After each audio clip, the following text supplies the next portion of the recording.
Magandang umaga po sa lahat. Nagluluto po ako ng ube na sibrim. Ito yung aking sibrim. Lalagyan ko siya ng pichay. Pangsapin ko sa ilalim ng tray. Ito ang aking pichay. Tapos ang linalagay ko is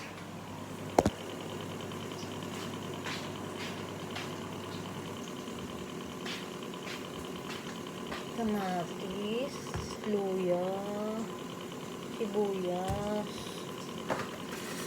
tanglad. Ito tanglad, lemongrass in English.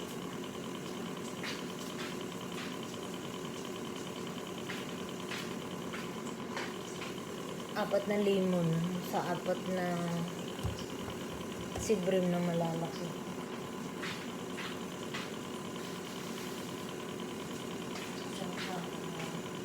Coriander. Tadtarin ko ng pino tong mga ito, coriander, sibuyas, kamatis at luya and tanglad. Yung pichay, isapin ko sa ilalim ng tray, lagay ko yung isda. Tsaka ito, pag natadtad ng pino maliliit, lalagyan ko na siya ng paminta at patis. Tapos ilalagay ko siya sa ibabaw ng isda. Yun na yung patis pampalasa tsaka paminta.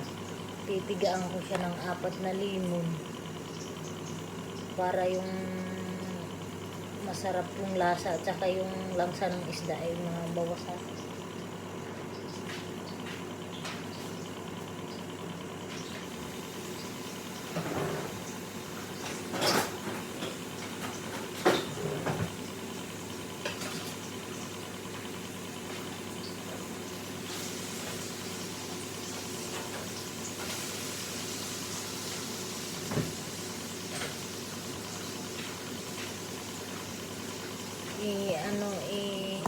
Pakita ko sa inyo mamaya to. Hiwain ko muna maliliit to.